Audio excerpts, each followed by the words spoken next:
سيد الأنبياء والمرسلين وعلى آله وأصحابه أجمعين أما بعد. عقائد کے معاملے میں ایک بہت اہم اور اصولی عقیدہ جو اہل سنت والجماعت کا ہے وہ یہ ہے کہ تمام وہ لوگ جو نبی کریم صلی اللہ علیہ وسلم کے ساتھ رہے اور جنہیں صحابیت کا شرف حاصل ہوا اور جو صحابہ کرام رضی اللہ عنہم تھے وہ تمام کے تمام بغیر کسی استثناء کے بغیر کسی ایکسیپشن کے وہ سب کے سب اللہ کے اچھے بندے بخشے ہوئے اللہ کی رضا حاصل کیے ہوئے اور کوئی ایک بھی ان میں ایسا نہیں تھا جو رسول اللہ صلی اللہ علیہ وسلم پر جھوٹ بولتا ہو. یہ ہمارا عقیدہ ہے اور اس عقیدے پہ کتاب و سنت میں متعدد گواہیاں ہیں. متعدد مقامات پہ اللہ نے صحابہ کرام رضی اللہ عنہ کی تعریف کی ہے, بار بار ان کے ایمان کی گواہی کی ہے. یہ بتلایا ہے کہ وہ لوگ جو رسول اللہ صلی اللہ علیہ وسلم کے ساتھ تھے اللہ ان سے راضی ہوا اور وہ لوگ اللہ سے راضی ہوئے. صحابیت کا ہونا اتنا بڑا شرف ہے کہ رسول اللہ صلی اللہ علیہ وسلم نے خود یہ بات ارشاد فرمائی کہ جس آدمی نے ان سے دیکھا ایمان کی حالت میں اور پھر ایمان ہی پہ اس کا انتقال ہو گیا تو اللہ نے جہنم کی آگ اس پر حرام کر دی. تو یہ ایسی چیز ہے کہ صحابہ کرام رضی اللہ عنہ کے لیے ایک طرح سے یہ سند اور پروانہ کی دنیا کی زندگی میں ہی اور ان اللہ کے بندوں میں بھی مدارج ہیں اور ان میں سب سے افضل وہ حضرات ہیں جنہیں اللہ نے خلافت راشدہ دی تھی اور خلافت راشدہ حضرت علی رضی اللہ عنہ تک ہے. ان کے بعد حضرت حسن رضی اللہ عنہ ہیں اور حضرت حسن رضی اللہ عنہ بھی اس خلافت کے آخری 6 ماہ جو تھے وہ اس کا حصہ قرار پاتے ہیں. مگر یہ کہ صحابیت کا جو شرط ہے حضرت حسن رضی اللہ عنہ سے کئی ایک اور صحابہ کرام رضی اللہ عنہ زیادہ بڑے درجے کے زیادہ عزت والے تھے. تو اس لیے جن لوگوں نے صحابیت کے شرط سے جو مشرف ہوئے اور جنہوں نے صحابیت کا درجہ حاصل کیا اور پھر رسول اللہ صلی اللہ علیہ وسلم کے کہنے کے مطابق ان کا ایمان پہ بھی انتقال ہو گیا, وہ لوگ ایسے تھے کہ کوئی آدمی یہ ثابت نہیں کر سکتا کہ ان میں سے کوئی ایک آدمی بھی رسول اللہ صلی اللہ علیہ وسلم پر جھوٹ بولتا ہو. یہ دین کی اتنی بڑی اصل ہے, یہ دین کا اتنا بڑا مرکز اور محور ہے کہ سارے کا سارا دین جتنا بھی ہے یہ اس محور کے گرد گھومتا ہے. اسی لیے صحابہ کرام رضی اللہ عنہ کو یہ بات بار بار احساس ہوتا رہا اور وہ یہ بات بار بار کہتے رہے کہ دیکھو ہم نے رسول اللہ صلی اللہ علیہ وسلم سے جو دین لیا ہے اس دین کو بالکل صحیح طریقے پر ہم تم تک پہنچا رہے ہیں. کوئی کھوٹ انہوں نے نہیں کی, کوئی اس میں کجی انہوں نے نہیں چھوڑی, کوئی اپنے نفس سے فتویٰ انہوں نے نہیں بدلا, کوئی دین میں ذرہ برابر اونچ نیچ نہیں کی. اس لیے اگر کوئی آدمی صحابہ کرام رضی اللہ عنہ کو نہیں مانتا یا وہ یہ سمجھتا ہے کہ انہوں نے رسول اللہ صلی اللہ علیہ وسلم پر جھوٹ بولا ہے والعیاذ باللہ, تو یہ بہت خطرناک بات ہے. اسی لیے عقیدے کی جتنی کتابیں ہیں مثلا شرح مواقف ہے, مثلا عقیدے کی کتاب میں ملا علی قاری رحمۃ اللہ علیہ نے شرح لکھی ہے فقہ اکبر کی. مثلاً عقیدے کی کتابوں میں آپ کو یہ مل جائیں گی جو بات کے متأخرین نے لکھی ہیں. حضرت مجدد الفسانی رحمۃ اللہ علیہ نے عقیدے میں بار بار لکھا ہے اپنے مکتوبات میں. شاہ ولی اللہ محدث دہلوی رحمۃ اللہ علیہ نے بار بار لکھا ہے. یہ سب ایک فکرہ لکھتے ہوئے آپ کو ملیں گے کہ وہ صحابہ کلہم عدول، اور صحابہ کرام رضی اللہ عنہم سب کے سب درست تھے. یہ صحابہ رضی اللہ عنہ کی حیثیت اصل میں کیا ہے اسے سمجھنا چاہیے. ان کی حیثیت در حقیقت امت میں اور رسول اللہ صلی اللہ علیہ وسلم کے درمیان واسطے کی ہے. اور اگر اس واسطے کو ناقابل اعتبار قرار دے دیا جائے یا یہ ایک لمحے کے لیے مان لیا جائے کہ فلاں صحابی رضی اللہ عنہ نے فلاں معاملے میں رسول اللہ صلی اللہ علیہ وسلم پہ والعیاذ باللہ جھوٹ بولا تھا، تو پھر دین کا یہ سارا سلسلہ منقطع ہو جاتا ہے. اس لیے کہ یہ دین سارا آیا ہی واسطوں سے ہے، ایک واسطہ پھر دوسرا واسطہ پھر تیسرا واسطہ. خود قرآن کے قرآن ہونے کا کیا ثبوت ہے؟ کیا کون ثابت کر سکتا ہے کہ یہ قرآن واقعی اللہ کی وحی ہے اور اللہ تعالی نے بھیجا تھا؟ نہ ہم نے اپنی آنکھوں سے دیکھا ہے، نہ ہمارے پاس کوئی ایسی چیز ہے کہ اب ہم پیچھے زمانے میں جا کے سفر کر کے دیکھ سکیں. واحد ذریعہ رسول اللہ صلی اللہ علیہ وسلم کی اپنی زبان مبارک ہے. انہوں نے کہا کہ یہ قرآن پاک ہے، انہوں نے فرمایا کہ یہ اللہ نے وحی مجھ پہ نازل کی ہے. جو کیفیت آن صلی اللہ علیہ وسلم پہ طاری ہوتی تھی وہ کیا چیز تھی؟ اللہ اپنی پناہ میں رکھے، استغفر اللہ. یہاں تک لکھنے والوں نے لکھا، ولیم میور اور دوسرے تیسرے جو لوگ تھے مستشرقین، ان کی سیرت اگر آپ اٹھا کے دیکھیں گے تو سیرت پہ جو کچھ انہوں نے لکھا ہے وہ کہتے ہیں کہ اصل میں علیہ باللہ مرگی کا دورہ پڑتا تھا، اور اس حالت میں جو کچھ وہ کہتے تھے اس دورے سے آنے کے بعد لوگ سمجھتے ہیں یہ وہی ہے. تو یہ بھی شک کی بات ہوئی. مشکوک تو انہوں نے اپنی طرف سے پوری کوشش کی. اب ذریعہ کیا ہے کہ یہ قرآن واقعی اللہ کی کتاب ہے، رسول اللہ صلی اللہ علیہ وسلم کی زبان کا ہی تو اعتبار ہے. اس ہستی نے کہا کہ یہ سورت نازل ہوئی ہے، اور اسی ہستی نے یہ بتلایا کہ دیکھو یہ قرآن نہیں ہے، یہ میں اپنی طرف سے جملے کہہ رہا ہوں. اسی لیے جب ایک ہی زبان سے دو کلام نکل رہے ہیں تو سننے والوں کو شبہ ہو سکتا تھا کہ یہ قرآن ہے یا نہیں ہے. تو ابتدائی دور میں بالکل رسول اللہ صلی اللہ علیہ وسلم فرمایا مت لکھا کرو میری بات، منع کر دی کہ کہیں ایسے نہ ہو کہ قرآن کو لکھتے لکھتے یہ جملے بھی اس میں شامل کر دیں. منع فرما دیا. اور جب صحابہ رضی اللہ عنہ کو رسول اللہ صلی اللہ علیہ وسلم کی عادت کا پتہ چل گیا، برسا برسات رہے، کیفیت کا پتہ چل گیا، وحی کا نزول دیکھا، تجربہ ہو گیا، اب آپ نے فرمایا تم لکھ لیا کرو. یہ دین ایسے ہی نہیں ہم تک پہنچا. بہت محتاط لوگ تھے. رسول اللہ صلی اللہ علیہ وسلم فرمایا میرے پیچھے پہلی صف میں فلاں فلاں لوگ نماز پڑھا کریں. اور آپ نے فرمایا مہاجرین اور انصار جو قدیم الاسلام ہیں، جن کا اسلام بہت پرانا ہو گیا ہے، تم لوگ سب سے پہلے میرے پیچھے کھڑے ہوا کرو اور تم لوگ دیکھا کرو.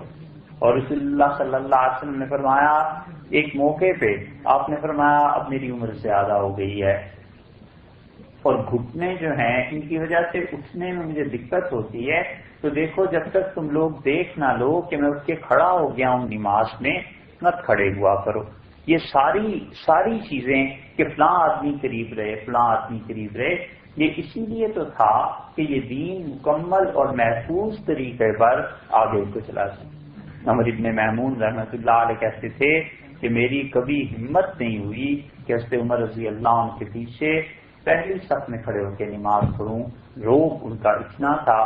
اور ایک دن میں کھڑا ہو گیا اور اتفاق ایسا کہ حضرت عمر رضی اللہ عنہ پیچھے سے آئے اور میرے کندھے پہ ہاتھ رکھا اور مجھے کہا کہ لیجیے پیچھے کھڑے ہو جاؤ، ادھر کھڑے ہو جاؤ، اور پھر مجھے سمجھایا اور کہا رسول اللہ صلی اللہ علیہ وسلم صفوں کی ترتیب متعین فرماتے تھے کہ سب سے پہلے کون لوگ کھڑے ہوں گے، تاکہ وہ اس چیز کو دیکھیں، اس دین کو سمجھیں اور ایسے ہی آگے کو منتقل کریں۔ تو رسول اللہ صلی اللہ علیہ وسلم کی زبان پر اعتبار نہ کیا جائے علیہ اللہ۔ کوئی آدمی کہتا ہے اس زبان کا اعتبار نہیں، تو پھر قرآن میں اور صحیح بخاری میں فرق کیا ہے؟ پھر ممکن ہے ادھر کے جملے ادھر ہو گئے اور ادھر کے جملے ادھر ہو گئے، اس زبان ہی کی تو بات ہے، اس زبان نے ہی تو کہا۔ اگر اس حقیقت کو آدمی سمجھ جائے تو رسالت کا مقام آدمی سمجھ سکتا ہے۔ کتنی اچھی مثال ہے وہ کہ رسول اللہ صلی اللہ علیہ وسلم جب حدیبیہ کا معاہدہ لکھوا رہے تھے تو حضرت علی رضی اللہ عنہ سے کہا کہ لکھو، اور حضرت علی رضی اللہ عنہ لکھنے سے پہلے اس پہ معاہدے پہ لکھا بسم اللہ الرحمن الرحیم۔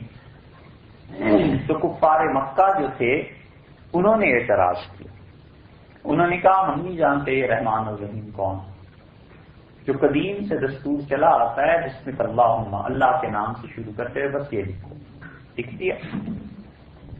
دوسرا فقرہ انہوں نے لکھا اور انہوں نے کہا یہ معاہدہ ہے محمد رسول اللہ صلی اللہ علیہ وسلم کے درمیان اور قریش مکہ کے درمیان۔ انہوں نے پھر اعتراض کیا، انہوں نے کہا یہ محمد رسول اللہ کے جو الفاظ ہیں صلی اللہ علیہ وسلم اسے کہا اور یہ لکھو محمد بن عبداللہ۔ تو حضرت علی رضی اللہ عنہ چپ ہو گئے، بہت بڑی چیز تھی، معاہدہ ہو رہا تھا دونوں کے درمیان۔ تو رسول اللہ صلی اللہ علیہ وسلم علی سے کاٹ لو، محمد بن عبداللہ لکھ لو اور اس کو کاٹ لو، اور یہ چاہے کہتے رہیں تو بھی میں اللہ ہی کا رسول ہوں۔ اور علی رضی اللہ عنہ کہتے تھے میری ہمت نہیں پڑی کہ رسول اللہ صلی اللہ علیہ وسلم کے اسم گرامی پہ قلم چلا دوں، تو آپ نے مجھ سے قلم لیا فقط محمد بن عبداللہ، اور آپ نے اپنے دست مبارک سے لکھا محمد عبداللہ کا بیٹا، اور آپ نے فرمایا قریش تم کتنا بھی انکار کرو میں واقعی اللہ کا رسول۔ تو انہوں نے جو جواب دیا وہ ہے سمجھنے کی بات۔ سہل نے کہا کہ علی اگر ہم اسے اللہ کا رسول مان لیں تو جھگڑے کون سا پھر باقی رہ جائے، ہم اسے عبداللہ کا بیٹا مانتے ہیں رسول نہیں مانتے، اسی بات کا تو جھگڑا ہے، یہی چیز ہے۔ تو رسول اللہ صلی اللہ علیہ وسلم کی زبان کا اعتبار اگر اٹھ جائے، خود رسالت کا کیا اعتبار؟ آپ اس سے بھی پیچھے چلے جائیے، جب یہودیوں نے قرآن پاک میں آیا ہے یہ بات کہی کہ آپ پر وحی کون لاتا ہے، تو رسول اللہ صلی اللہ علیہ وسلم فرمایا جبریل امین۔ تو انہیں جبریل سے چڑ یہودیوں، کیونکہ وہ سمجھتے تھے اور وہ کہتے تھے کہ یہ جو حضرت عیسیٰ علیہ السلام کی پیدائش ہے، یہ در حقیقت عیسائی یہ کہتے ہیں کہ حضرت مریم پر پھونک مار دی تھی جبریل امین نے، تو اس سے یہ سارا سلسلہ چلا۔ بات بھی درست ہے، قرآن نے بھی یہ بتایا۔ یہودی شروع سے کہتے آئے کہ وہ بچہ صحیح نسب کا نہیں تھا ولیعذ باللہ، حضرت عیسیٰ علیہ السلام، تو وہ کہتے تھے جو جبریل کو انہوں نے ملایا ہے اس مریم کے ساتھ، جبریل ہمارا دشمن ہے، یہ ایسی باتیں کرتا ہے۔ تو جب رسول اللہ صلی اللہ علیہ وسلم بتلایا کہ وہی جبریل لاتے ہیں، یہودیوں نے کہا کہ اگر جبریل نہ لاتے ہوتے تو ہم مان جاتے، میکائیل کو لانی چاہیے تھی، وہی جبریل تو یہودیوں کا دشمن۔ تو اس پہ پہلے پارے کی آیات نازل ہوئی ہیں، آپ ان آیات کی تفسیر کہیں جا کے گھر دیکھ لیں، جہاں تھوڑی سی تشریح لکھی ہوئی ہوگی زیادہ، وہاں آپ کو مل جائے گا۔ اللہ نے فرمایا کل من کان عدو لجبریل، ان سے پوچھئے کون ہے جو جبریل کا دشمن بنتا ہے، اور ایسا جلال ہے اس آیت میں، اللہ نے کہا جو جبریل کا دشمن بنتا ہے وہ ہمارا دشمن ہے۔ اور ایک جگہ فرمایا فَإِنَّهُ نَزَّلَهُ عَلَىٰ قَلْبِهِ، اور یہ جبریل تو آپ کے دل پہ قرآن کو لے کے نازل ہوتا ہے۔ اللہ تعالیٰ نے فرمایا کہ جبریل اور میکائیل اور یہ سارے فرشتے کوئی بھی ان کا اگر دشمن بنتا ہے تو وہ کافر ہے۔ اللہ تعالیٰ نے صاف رسم کا کیوں؟ جبریل امین میں ایسی کیا بات آ گئی تھی؟ جبرائیل اصل میں واسطہ ہیں رسول اللہ صلی اللہ علیہ وسلم کے درمیان اور اللہ کے درمیان، اور اس درمیان کے واسطے سے اعتبار اٹھا دیا جائے کہ جبریل امین جو تھے علیہ باللہ گڑبڑ کرتے تھے، پھر تو بات ہی ختم ہو جاتی، پھر تو اس وحی کا کوئی اعتبار نہیں رہتا۔ اسی طرح رسول اللہ صلی اللہ علیہ وسلم واسطہ ہیں اللہ کے اور اس کی مخلوق کے درمیان، اور ان پر اعتبار اگر اٹھا دیا جائے تو پھر کوئی چیز باقی نہیں رہتی۔ اسی طرح امت کے درمیان اور رسول اللہ صلی اللہ علیہ وسلم کے درمیان پہلا واسطہ جو بنتے ہیں وہ صحابہ رضی اللہ عنہم جو ہیں۔ عقل سے آدمی کام لے، ہمیں کیا معلوم کہ رسول اللہ صلی اللہ علیہ وسلم نے نماز کیسے پڑھی تھی، زکوٰۃ کے متعلق کیسے فرمایا تھا، طلاق اور نکاح کے احکامات میں کیا ارشاد فرمایا تھا۔ کوئی ذریعہ نہیں ہے ان تک پہنچنے کا۔ ہم سب کے پاس روایات ہی تو ہیں کہ ایک صحابی رضی اللہ عنہ کہتے ہیں میں نے یوں دیکھا، دوسرے کہتے ہیں میں نے یوں دیکھا۔ تو صحابہ کرام رضی اللہ عنہ پر اعتماد کا اٹھ جانا یہ گمراہی کی پہلی سیڑھی ہے۔ اس لیے جتنے بھی طبقے آپ دیکھیں گے، جتنے بھی طبقے اور افراد گمراہ ہوئے ہیں، سب سے پہلے انہوں نے صحابہ کرام رضی اللہ عنہ پہ تنقید کی۔ سب گمراہوں میں یہ بات مشترک ملے گی کہ انہوں نے کہا اس پتے کو کاٹو، یہ صحابہ رضی اللہ عنہ کے درمیان سے نکالو، ہم براہ راست رسول اللہ صلی اللہ علیہ وسلم سے سمجھ لیں گے، ہم براہ راست اس دین کو سمجھتے ہیں۔ یہ جو درمیان کا واسطہ ہے نا، اس پہ اعتماد اٹھ جائے، اور اگر اس پہ اعتماد اٹھ جائے گا تو پھر اعتماد رہے گا کس پہ؟ پھر لے دے کے قرآن پاک رہ جاتا ہے، قرآن جو اسی تفسیر کر لو، حدیث پہ اعتماد اٹھ گیا ساری پہ۔ سوچنے کی بات ہے کہ اگر صحابہ کرام رضی اللہ عنہ کو سارے گمراہوں کا یہی حال، فرد گمراہ ہو، فرقہ گمراہ ہو، قوم گمراہ ہو، سب کا گمراہی میں اشتراک اور اجتماع اور اکٹھے ہو جانا، سب گمراہوں کے ہاں یہ قدر مشترک ہے کہ صحابہ رضی اللہ عنہ کچھ نہیں تھے، بس ان کو درمیان سے نکال دو۔ ہم کہتے ہیں اگر صحابہ رضی اللہ عنہ کو درمیان سے نکال دو تو پھر تو قرآن پاک سے کیسے ثابت کیا جا سکتا ہے کہ نماز یہ جو ہم پڑھتے ہیں یہ واقعی رسول اللہ صلی اللہ علیہ وسلم ایسے ہی پڑھتے تھے؟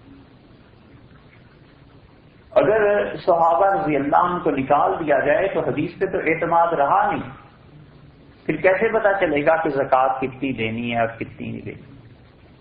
حضرت عمران رضی اللہ عنہ صحابی تھے اور وہ لوگوں کو حدیث سناتے تھے، اور وہ اس پائے کے صحابی تھے کہ ان کے متعلق نسائی وغیرہ میں آیا ہے روایات میں کہ انہیں خون آنے لگا اور تکلیف ہو گئی، تو وہ اس زمانے کے اطباء نے ان کا علاج کیا، اور انہوں نے کہا کہ حضرت اس کا علاج یہ ہے کہ ہم لوہا گرم کر کے اس جگہ پہ لگا دیں گے تو خون نہیں آئے گا اندر۔ علاج انہوں نے کروایا، لیکن کچھ عرصے کے بعد زخم کھل گئے اور پھر خون آنے لگا۔ تو حضرت عمران رضی اللہ عنہ لیٹے رہتے تھے اس زمانے میں، اور بہت ان پر ذوف نقاہت طاری ہوئی۔ ان کے شاگردوں نے کہا کہ حضرت پھر وہی علاج کر لیتے ہیں اور گرم لوہا لگوا لیتے ہیں، تو انہوں نے کہا نہیں۔ انہوں نے وجہ پوچھی تو اس طویل روایت کا خلاصہ یہ کہ انہوں نے کہا جب تک میں نے یہ کام نہیں کیا تھا اور خون اور یہ چیزیں آ رہی تھیں، صبح میری آنکھ کھلتی تھی تو اللہ کے فرشتے لائن لگا کے کھڑے ہوتے تھے، ان سے ہاتھ ملاتے مصافحہ کرتے تھے، اور جب سے میں نے یہ کیا ہے اس کے بعد فرشتے نہیں آتے، تو مجھے فرشتوں کا آنا یہ زیادہ محبوب ہے بنسبت اس کے کہ میں اپنا علاج کروں۔ یہ ان کی کرامت تھی ایک طرح کی کہ اللہ کے فرشتے انہیں سلام کرنے کے لیے حاضر ہوتے تھے۔ یہ ایک چیز تھی، عزت اور بڑے مقام کی جو اللہ نے انہیں دی تھی۔ عمران رضی اللہ عنہ حدیث سناتے رہے، پھر ایک آدمی نے ان سے اعتراض کیا، اس نے کہا عمران جب بھی آتے ہیں آپ یہ کہتے ہیں کہ رسول اللہ صلی اللہ علیہ وسلم نے یہ بات کہی ہے، جب بھی ہم آتے ہیں آپ کہتے ہیں رسول اللہ صلی اللہ علیہ وسلم نے یہ بات کہی ہے، تو آپ ہمیں قرآن سنائیں۔ عمران رضی اللہ عنہ نے کافی طویل اس سے بات کی، حدیث میں ان کے جملے آئے ہیں، ان سب کو چھوڑ کے آخر کی جو بات تھی آپ سے عرض کرتے ہیں۔ انہوں نے کہا واللہ ما نريد بالقرآن بدلا، میرے بھتیجے اللہ کی قسم ہم بھی قرآن کے علاوہ کسی کتاب کو نہیں مانتے، ولیکن نرید من ہوا اعلم بالقرآن، لیکن میں اس ہستی کو کیسے چھوڑ دوں جو ہم سب سے زیادہ قرآن کی واقف تھی، قرآن کا علم سب سے زیادہ جس کے پاس۔ مطلب یہ تھا کہ رسول اللہ صلی اللہ علیہ وسلم نے جو کچھ کہا ہے وہ در حقیقت قرآن ہی کی تو شرح ہے۔ شاہ ولی اللہ صاحب رحمۃ اللہ علیہ نے دہلی میں بڑا زبردست ایک کام شروع کیا تھا، کاش وہ کام کسی طرح مکمل ہو جاتا تو اس امت میں جو فتنے ان کے بعد پیدا ہوئے ہیں اس پر بہت بڑا وہ ڈاٹ لگ جاتا، مہر لگ جاتی اور بہت سے لوگ گمراہ نہ ہوتے۔ شاہ صاحب رحمۃ اللہ علیہ نے کتاب لکھنا شروع کی اور انہوں نے کہا کہ جتنی احادیث ہیں رسول اللہ صلی اللہ علیہ وسلم کی، ان میں سے ہر ایک کی اصل میں ثابت کروں گا کہ قرآن پاک سے ہے۔ اللہ نے قرآن میں جو کچھ کہا ہے، حدیث در حقیقت اسی چیز کی شرح ہے، اسی کی تشریح ہے۔ تو کچھ حصہ حضرت نے لکھا تھا، پھر ان کا انتقال ہو گیا۔ تو کہنے کا مقصد یہ ہے کہ یہ صحابہ کرام رضی اللہ عنہ کا جو واسطہ ہے، یہ اگر درمیان سے نکال دیا جائے اور آزادی ہو جائے مطلقاً کہ جو چاہیے فتوے کی بات کیجیے، تو پھر دین کا سارا ڈھانچہ گر جاتا ہے، پھر دین میں کوئی چیز رہتی۔ اسی لیے حضرت علی رضی اللہ عنہ جیسے آدمی جن میں تحمل تھا، صبر تھا، بڑی خصوصیات اللہ نے رکھی تھی، انہوں نے ایک مرتبہ غصے میں بڑا شدید جملہ کسی کے لیے استعمال کیا۔ مغرب کی نماز کا وقت ہو گیا اور ایک آدمی بار بار کہتا رہا کہ حضرت نماز کا پڑھ لیتے ہیں۔ پھر جب اس نے زور زور سے کہنا شروع کیا کہ سنت کے خلاف، جب اس نے یہ کہا نا کہ سنت یہ ہے کہ جلدی مغرب پڑھنی چاہیے، یعنی آپ سنت کے خلاف چل رہے ہیں، تو حضرت علی رضی اللہ عنہ نے غصے میں فرمایا انظروا ھذا الکلب یعلمنا السنہ، اس کتے کو دیکھو مجھے سنت کے مطابق کام کرنے کی تلقین کرتا، یہ ہمیں سنت سکھاتا۔ کیوں اتنا بڑا جملہ کہا؟ وجہ اس کی یہ ہے کہ اگر صحابہ رضی اللہ عنہ نہیں سمجھتے تھے کہ سنت کیا ہے، فرض کیا ہے، واجب کیا ہے، تو پھر اور کون سے بڑھ کے سمجھ سکتا؟ اسی لیے صحابہ کرام رضی اللہ عنہ میں جس کے سامنے حدیث آتی رہی ہے کہ یہ رسول اللہ صلی اللہ علیہ وسلم نے کہا ہے، بس اس نے اپنے عمل کو بدل لیا۔ انہوں نے کہا بھائی اب تک یہ نہیں پتا تھا، اب پتا چل گیا ہے، ہم اس بات کو بدل لیتے ہیں۔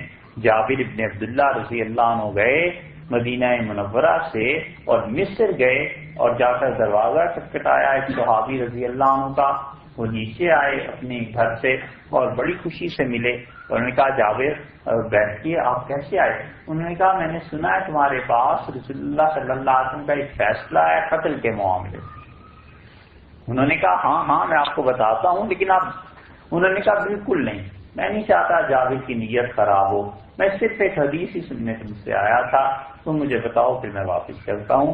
انہوں نے بتایا اور وہ اپنی سواری کو پھیر کے چل دیے اور انہوں نے کہا بس ہم تو اس لیے آئے تھے کہ رسول اللہ صلی اللہ علیہ وسلم کا فیصلہ پتا چل جائے، اگر میں ٹھہروں تمہارے پاس تو یہ اس عمل میں اس آنے میں گویا ایک طرح کی کھوٹ ہو جائے گی، نہیں۔ یہ اخلاص تھا ان لوگوں۔ اسی لیے صحابہ کرام رضی اللہ عنہ میں ان کے بھی مراتب تھے، مثلا بدری صحابہ رضی اللہ عنہ سب سے افضل تھے۔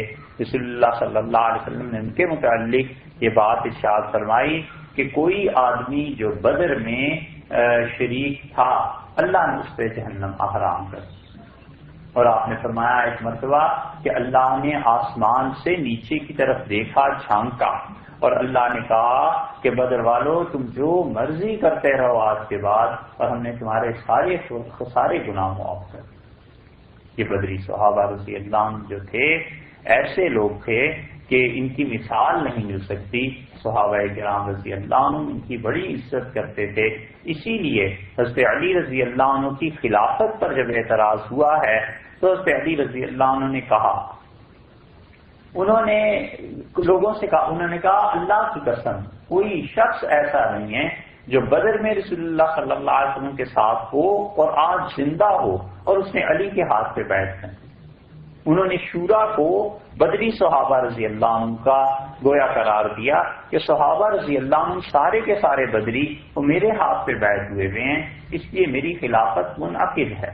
تو صحابہ رضی اللہ عنہ میں یہ چیزیں رہی ہیں کہ اللہ کے رسول صلی اللہ علیہ وسلم بار بار بشارتیں دیتے رہے ہیں کہ تم سب جنتی ہو۔ اسی طرح حدیبیہ میں جو شریک تھے رسول اللہ صلی اللہ علیہ وسلم تم سب کے سب جنتی اور اللہ راضی ہوا سوائے ایک اس آدمی کے جو سرخ اونٹ والا ہے، اور وہ اپنا اونٹ تلاش کر رہا تھا۔ لوگوں کو پتا تھا کہ وہ منافق ہے، اور وہ اس کے علاوہ فرمایا خدا سب سے راضی۔ فتح مکہ میں اللہ نے فرمایا لا یستوی منکم من انفق من قبل الفتح وقاتل، تم میں سے جن لوگوں نے فتح مکہ سے پہلے اپنا مال خرچ کیا اور اللہ کی راہ میں لڑے، اب مکہ فتح ہونے کے بعد جو مال خرچ کریں اور خدا کی راہ میں جہاد کریں، یہ دونوں برابر نہیں ہیں۔ اتنا بڑا فرق آ گیا خود انہی لوگوں نے، اللہ ہی نے کہا۔ اسی لیے خالد بن ولید رضی اللہ عنہ مسلمان ہوئے ہیں 7 ہجری میں، اور عبد الرحمن بن عوف رضی اللہ عنہ مسلمان ہوئے تھے مکہ میں جب انہوں نے اللہ کی راہ میں تکلیفیں اٹھائیں، اور عبد الرحمن بن عوف رضی اللہ عنہ کچھ معمولی آدمی تھوڑے ہی تھے۔ ان کے متعلق آیا ہے مسند عبد الرحمن بن عوف اب چھپ کے آئی ہے، اس میں آپ دیکھیں گے عبد الرحمن بن عوف رضی اللہ عنہ کیا جب وفات کا وقت تھا تو انہیں غشی طاری ہو گئی اور بالکل سکون ہو گیا، تو عورتیں رونے لگیں، گھر والے رونے لگے کہ حضرت کا انتقال ہو گیا۔ عبد الرحمن بن عوف رضی اللہ عنہ نے تھوڑی دیر کے بعد آنکھیں کھولی اور انہوں نے کہا کہ کہاں ہوں، کیا مسئلہ ہے؟ انہوں نے کہا حضرت ہم تو سمجھے آپ کا انتقال ہو گیا۔ تو انہوں نے کہا نہیں، میرا ابھی کہاں انتقال ہوا ہے، تو دیکھو یہ جو وقفہ آیا ہے فرشتے آئے تھے، اور ان میں سے ایک فرشتہ میں نے دیکھا اور بالکل سپاٹ چہرہ تھا اس کا، ذرہ برابر اس میں مسکراہٹ نہیں تھی، اس کے چہرے میں کوئی نرمی نہیں تھی، اور اس نے مجھ سے کہا کہ چلو۔ تو جو باقی فرشتے تھے انہوں نے کہا اس کو کچھ نہیں کہنا، اب اس کا وقت باقی ہے، اور یہ ان لوگوں میں سے ہے کہ یہ ابھی پیدا بھی نہیں ہوا تھا، اور اللہ نے ہمیں حکم دیا تھا کہ اس کے نصیب میں لکھ دیں کہ یہ پیدائشی طور پر خدا کی رضا میں ہے، اللہ اس سے پیدائشی طور پر خوش ہے۔ یہ ایسا مبارک آدمی۔ تو عبد الرحمن ابن عوف رضی اللہ عنہ سے خالد رضی اللہ عنہ نے کسی مسئلے میں بات کی، ان کی آواز بلند ہو گئی اور جھگڑا پہنچا رسول اللہ صلی اللہ علیہ وسلم کا۔ تو آپ نے خالد رضی اللہ عنہ سے کہا، آپ نے کہا خالد تم جو ہوتا ہے نا یہ بارلے، آپ نے فرمایا خالد تم کیا سمجھتے ہو ان کے معاملے میں، احد پہاڑ پورا سونے کا ہو جائے اور تم اللہ کی راہ میں خرچ کرو، اور یہ عبد الرحمن ایک سیر جو خدا کی راہ میں خرچ کر دے تو تم آدھے سیر تک بھی نہیں پہنچ سکتے۔ اتنا بڑا مقام ہے ان کا۔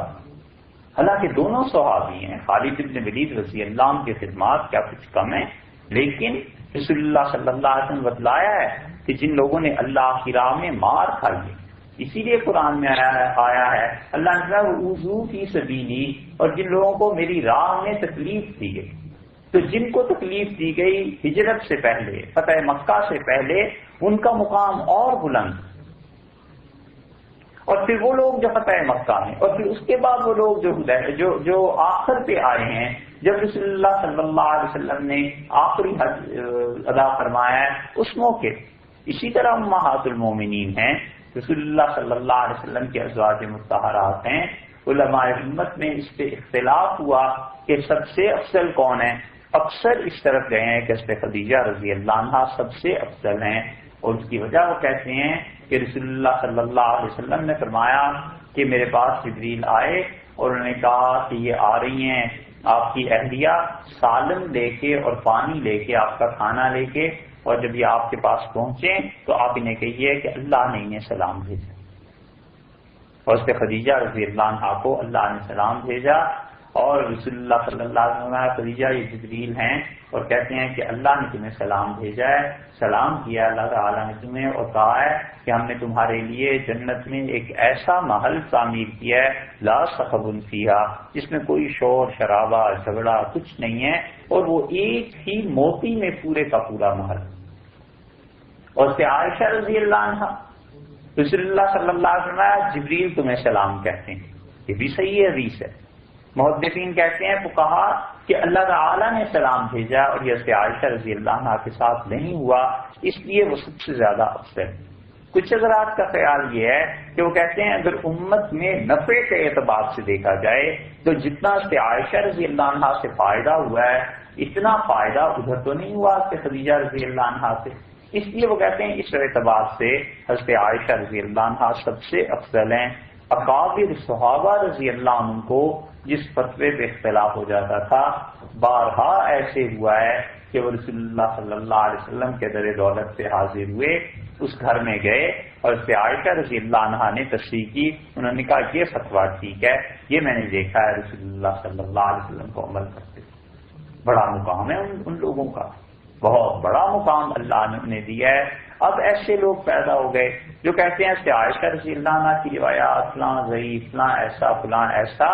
یہ ساری کی ساری چیزیں تحقیق کے درجے میں کیسی بھی قابل قدر ہوں, لیکن یہ خیال کرنا چاہیے کہ ایک جملہ بھی اگر ان مبارک ہستیوں کے متعلق نکل جائے زبان سے اور اللہ کی ناراضگی شامل ہو جائے تو پھر اس کا کیا حل. اس لیے صحابہ کرام رضی اللہ عنہ پر اعتبار اگر نہیں رہے گا تو پھر ساری چیزیں اس لیے ختم ہوتی چلی جائیں گی. اسی لیے حضرت عمر رضی اللہ عنہ کے بعض چیزیں ایسی تھیں جس پہ بعض کے لوگوں نے اعتراض کیا تو اس سے عائشہ رضی اللہ عنہ نے بڑی سختی سے انہیں ڈانٹ پلائی اور کہا کہ عمر نے جو کچھ کیا ٹھیک کیا, اور اگر رسول اللہ صلی اللہ علیہ وسلم اس دور میں ہوتے تو وہ بھی وہی کرتے جو عمر رضی اللہ عنہ نے کیا. سب دین کے مزاج کو سمجھنے والے.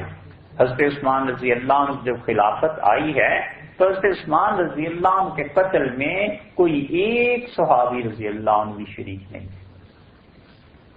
فواسح الرحمود مسلم الثبوت کی شرح ہے, اور مدراس میں مولانا عبد العلی صاحب تھے رحمۃ اللہ علیہ بحر العلوم, بڑے بڑے پائے کے صاحب علم, بڑا اللہ نے انہیں علم دیا تھا. انہوں نے پوری تحقیق کے بعد لکھا ہے کہ حضرت عثمان رضی اللہ عنہ کے خون میں کوئی ایک صحابی رضی اللہ عنہ بھی شامل نہیں. حضرت عثمان رضی اللہ عنہ کے خلاف بغاوت ہوئی ہے, اور بغاوت میں حضرت عثمان رضی اللہ عنہ اب کیا کرتے, باغیوں کو سمجھاتے رہے, قتل تو انہیں نہیں کر سکتے تھے, حد تو ان پہ جاری اس وقت ہوتی جب انہوں نے کچھ کام کیا ہوتا. بغاوت ہے, انتشار ہے, مدینہ منورہ میں آئے ہوئے ہیں اور صحابہ رضی اللہ عنہ اجازت لے رہے تھے حضرت عثمان رضی اللہ عنہ سے کہ آپ امیر المومنین ہیں, اجازت دیں ہم ان لوگوں کو باہر نکالیں اور یہ کریں. حضرت عثمان رضی اللہ عنہ نے کہا رسول اللہ صلی اللہ علیہ وسلم کے شہر میں خون میں اسے پسند نہیں کرتا اور میں قطعاً ایسے نہیں کروں گا. اور پھر صحابہ رضی اللہ عنہ نے پہرے کے لیے لوگوں کو مقرر کیا.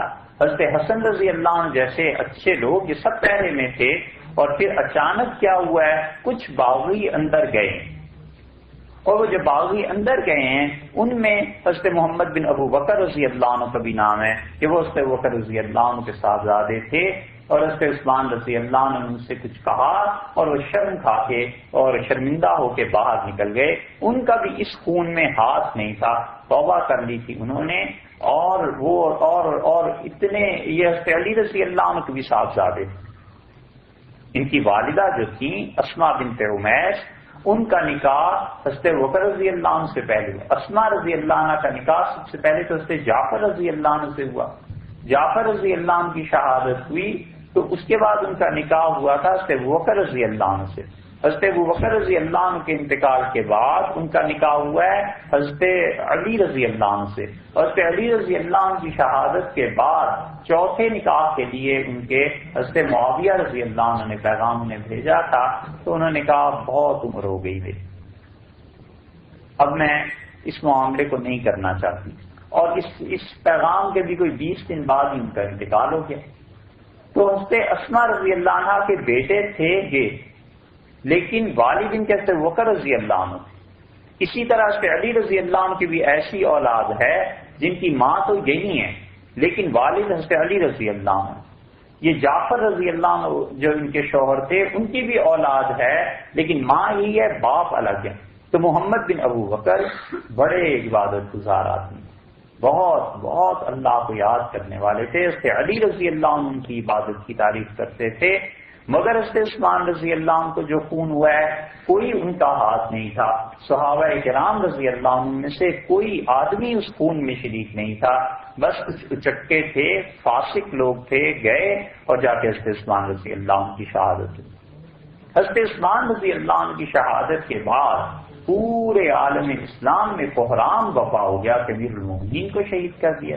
حضرت علی رضی اللہ عنہ آئے ہیں اور انہوں نے اپنے بیٹے حسن رضی اللہ عنہ کو اتنی زور سے دھکا دیا کہ حسن کہتے تھے میں زمین پہ گر پڑا، اور مجھ سے انہوں نے کہا کہ امیر المومنین شہید ہو گئے اور تم جیتے ہوگی۔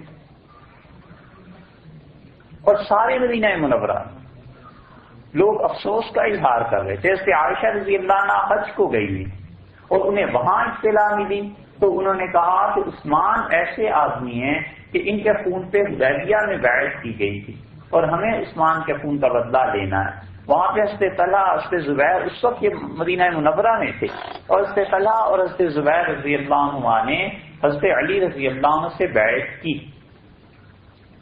حضرت علی رضی اللہ عنہ کو خلافت کے لیے لوگوں نے مجبور کیا، اور بات بھی یہی تھی کیونکہ حضرت عثمان رضی اللہ عنہ کے بعد سب سے افضل حضرت علی رضی اللہ عنہ تو رہ گئے۔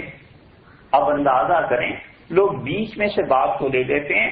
حضرت عمر رضی اللہ عنہ نے اپنے بعد کن 6 آدمیوں کو کہا تھا کہ خلافت تم میں سے کوئی ایک بھی ہو؟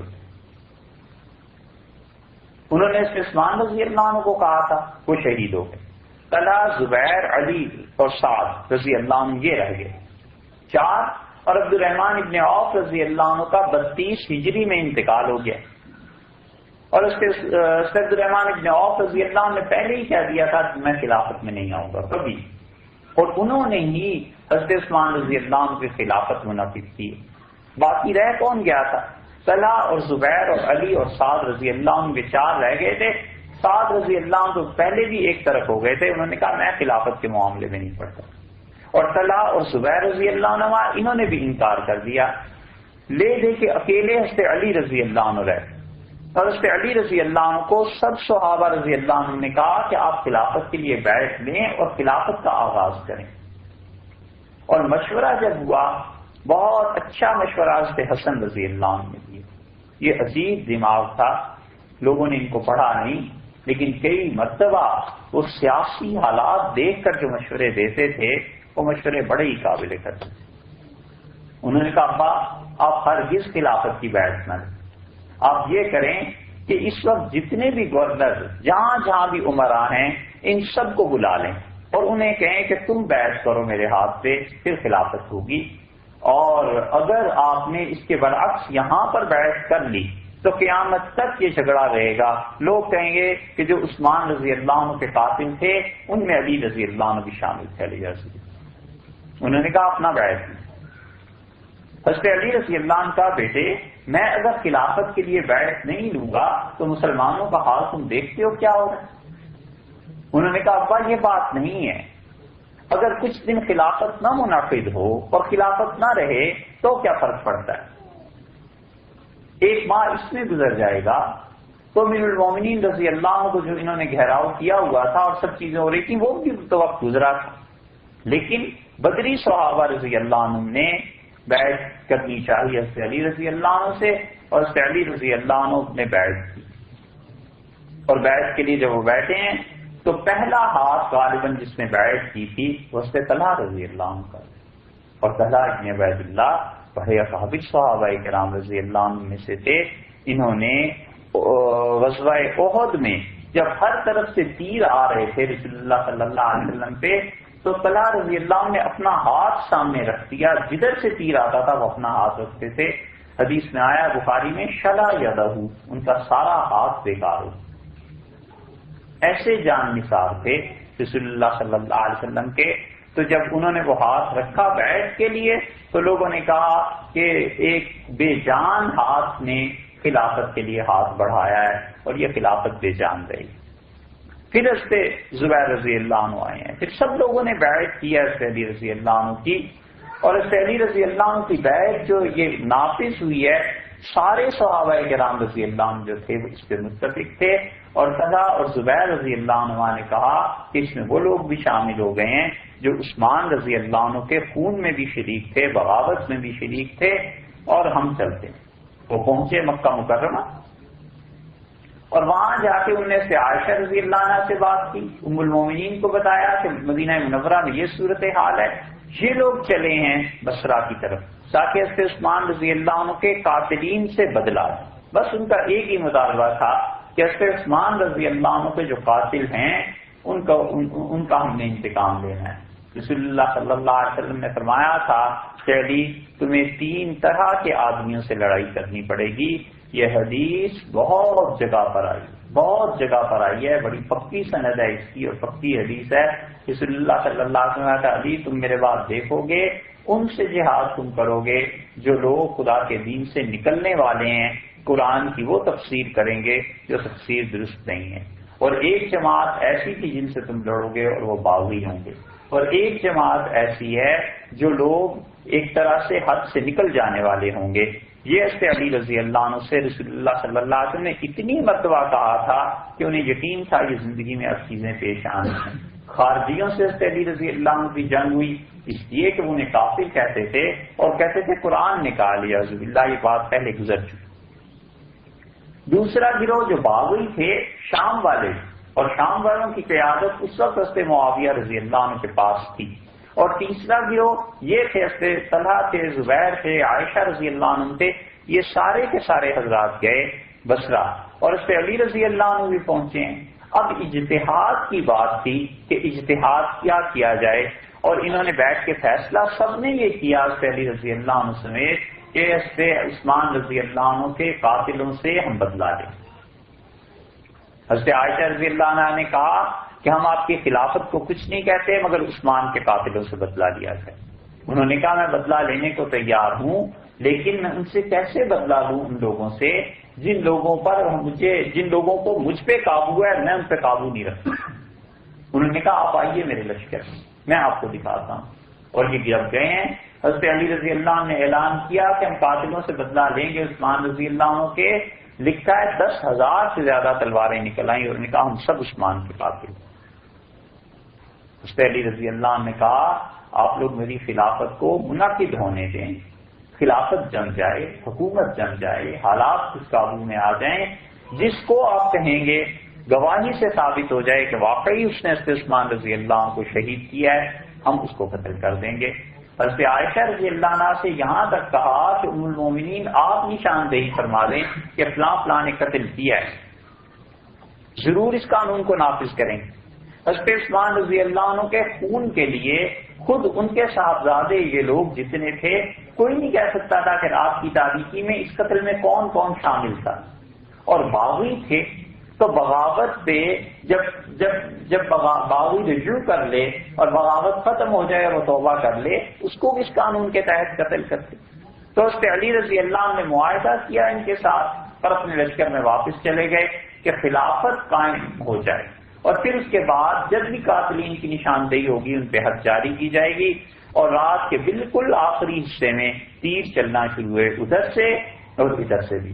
تو حضرت علی رضی اللہ عنہ گھبرا کے اٹھ بیٹھے اور انہوں نے کہا کہ انا للہ، یہ ام المومنین کے ساتھ میرا معاہدہ ہو گیا تھا، ان لوگوں نے کیا کیا؟ اور حضرت عائشہ رضی اللہ عنہ نے آواز دی زور سے اور کہا امیر المومنین معاہدہ کر کے گئے تھے علی رضی اللہ عنہ، انہوں نے کیا کیا؟ اور دونوں طرف سے وہ لوگ تھے جو خود حضرت عثمان رضی اللہ عنہ کے قتل میں شریک تھے، انہیں سمجھ آ گئی کہ اب یہ حکومت اگر بن جائے گی اور خلافت قائم ہوگی تو پھر تو ہماری سختی آئے گی۔ اس رات کی تاریکی میں دونوں طرف سے تیر اندازی ہوئی، اور پھر وہ ہوا جو کچھ کے ہوا۔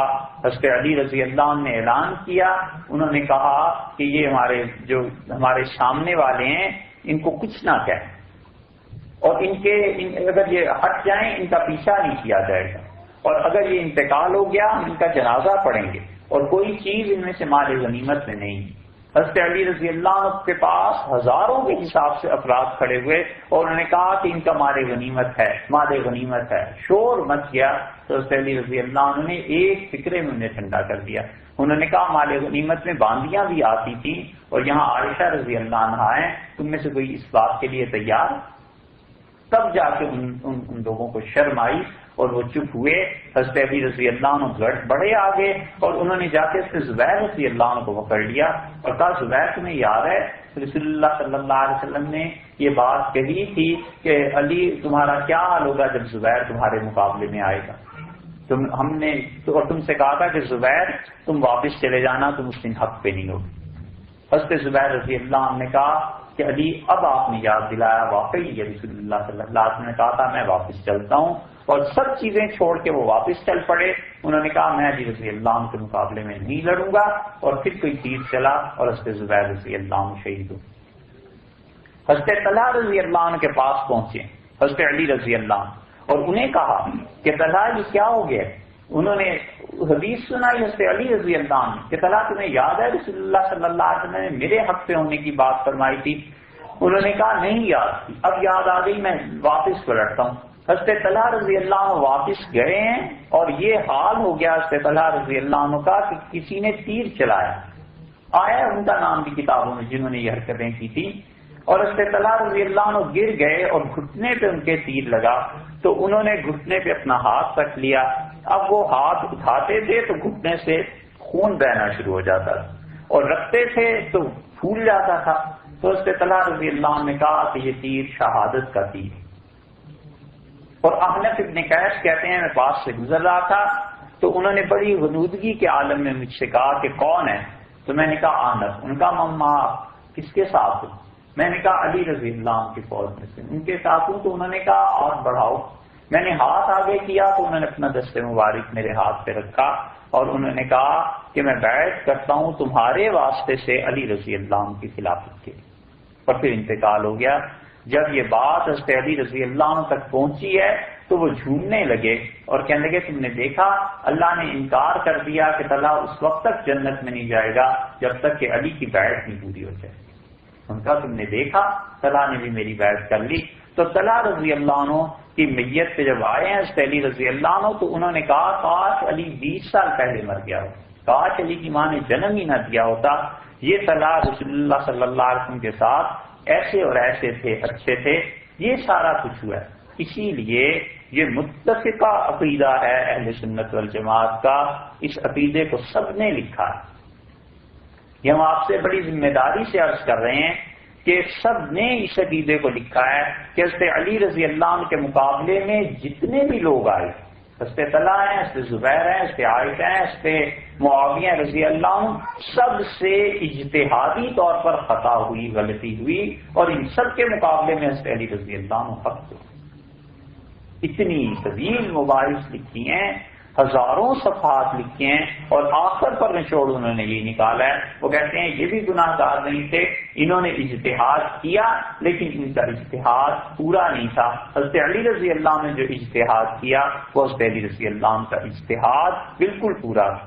حضرت عائشہ رضی اللہ عنہ کو پوری عزت سے حضرت علی رضی اللہ عنہ مدینہ منورہ بھیجا ہے, اور ان کے ساتھ اپنے صاحبزادے بھیجے ہیں جو ایک طرح سے حضرت عائشہ رضی اللہ عنہ کے گویا نواسے ہیں. ساری عزت اور احترام رہا, اور حضرت علی رضی اللہ عنہ نے جتنا کچھ بھی یہ دیکھا سارا کچھ ان پہ ساری زندگی یہ اثر رہا کہ یہ چیزیں کیا ہو گئیں. اور انہوں نے اسی لیے وفات سے بھی کچھ دن پہلے کہا کہ میں نے ان لوگوں کو دیکھا ہے جن لوگوں کے چہرے پر اور جن کو گھٹنوں پر اور جن کے پاؤں پہ جیسے بکری کا گھٹنا ہوتا ہے, اس پہ نشان پڑ جاتا ہے. بکری بار بار بیٹھتی ہے زمین پہ. فرمایا اس طرح کے گڈھے پڑے ہوئے ہوتے تھے ان لوگوں کے سروں پہ سجدے کی وجہ سے, اور وہ رات رات ہر اللہ کے حضور میں ان کی پیشانیاں ٹکی رہتی تھیں. اور اب میں ایسے لوگوں کو دیکھتا ہوں جن میں کوئی چیز نہیں رہی ہے. حضرت علی رضی اللہ عنہ یاد کرتے رہے ان دنوں کو بھی, اور حضرت علی رضی اللہ عنہ کو اس پہ دکھ رہا ہے. تو اس لیے ان ہزاروں صفحات کے بعد اہل سنت والجماعت نے مسئلہ تو ان کے لیے, ایک جماعت ہے جو کہتی ہے کہ یہ سارے حضرات علیہ باللہ کافر ہو گئے, چلو جان سے ایک طرف ہو گئے. ایک جماعت ہے جو کہتی ہے کہ یہ سارے حضرات ٹھیک تھے, علی رضی اللہ عنہ علیہ باللہ کافر ہو گئے, وہ بھی ایک طرف ہو گئے. مسئلہ تو ہمارے لیے ہے کہ دونوں طرف, ایک طرف رسول اللہ صلی اللہ علیہ وسلم کی اہلیہ ہیں اکابر صحابہ رضی اللہ عنہ, دوسری طرف حضرت علی رضی اللہ عنہ اور حضرت علی رضی اللہ عنہ گئے ہیں اور 700 سے زیادہ صحابہ رضی اللہ عنہ ان کے ساتھ تھے اس وقت جب حضرت معاویہ رضی اللہ عنہ کے ساتھ ان کی لڑائی ہوئی۔ کوئی معمولی بات ہے، جن میں سے 80 سے زائد صحابہ رضی اللہ عنہ بدری تھے۔ اسی لیے حضرت علی رضی اللہ عنہ کی خلافت پر جب اعتراض ہوا تو انہوں نے کہا کہ تم کس کے متعلق کہتے ہو کہ میری خلافت نہیں ہے؟ میری خلافت پہ تو فلاں فلاں فلاں نے بیعت کی ہے اور یہ سارے بدری صحابہ رضی اللہ عنہ علی کو خلیفہ مانتے۔ اس لیے ہم کہتے ہیں کہ علی رضی اللہ عنہ کی خلافت راشدہ تھی۔ اس امت میں ایک اور فرقہ بھی ایسا پیدا ہوا جنہیں ناصبی کہتے ہیں، اور ناصبی وہ ہیں جنہیں رسول اللہ صلی اللہ علیہ وسلم کے اہل بیت سے اور خاص طور پہ حضرت علی رضی اللہ عنہ سے بڑی چڑ، اور وہ ان سارے لوگوں کو کافر بھی والعیاذ باللہ کہتے رہے، اور حضرت علی رضی اللہ عنہ کے تو خاص طور سے دشمن رہے۔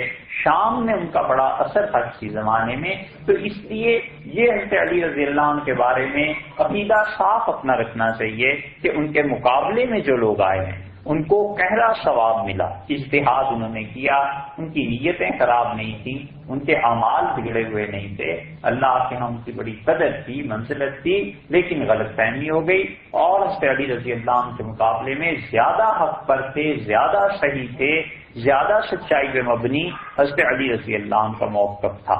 تو اس لیے صحابہ کرام رضی اللہ عنہ کے بارے میں بہت احتیاط سے بات کرنی چاہیے، اور جتنے گمراہ ہیں ان سب میں یہ قدر مشترک ملے گی کہ وہ پہلی تلوار جو چلتی ہے نا، اور پہلا وار جو ہوتا ہے وہ کہتا ہے کسی طرح اس لنک کو کاٹ دیں رسول اللہ صلی اللہ علیہ وسلم کے درمیان سے اور امت کے درمیان سے۔ اسی لیے اس تعلق کو مضبوط کرنا چاہیے۔ صحابہ رضی اللہ عنہ کی سیرت، ان کے احوال، ان کے واقعات یہ پڑھنے بھی چاہیے، سنانے بھی چاہیے، اور ان پر اعتبار کرنا چاہیے، کیونکہ ان کی ہستیاں ایسی تھیں کہ انہوں نے جس حدیث پہ عمل نہیں کیا امت اس حدیث پہ عمل نہیں کرتی۔ یہ اصول کی بات ہے، آپ کبھی اصول کی کتابیں پڑھیں تو آپ کو اندازہ ہوگا کہ اصول میں یہ بات طے کر دی فقہا نے، انہوں نے کہا جس حدیث پہ صحابہ رضی اللہ عنہ نے عمل نہیں کیا ہم عمل نہیں کریں۔ کیوں؟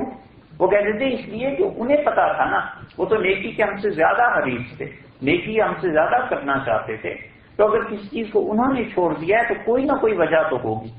اس کی ایک چھوٹی سی مثال آپ کو دی، عصر کی نماز کے بعد 2 رکعتیں پڑھتے تھے نفل کچھ لوگ، اور حضرت عبداللہ ابن عباس رضی اللہ عنہ نے سے کہا کہ یہ کیوں تم عصر کی بات 2 رکعتیں پڑھتے ہو؟ انہوں نے کہا رسول اللہ صلی اللہ علیہ وسلم پڑھتے تھے۔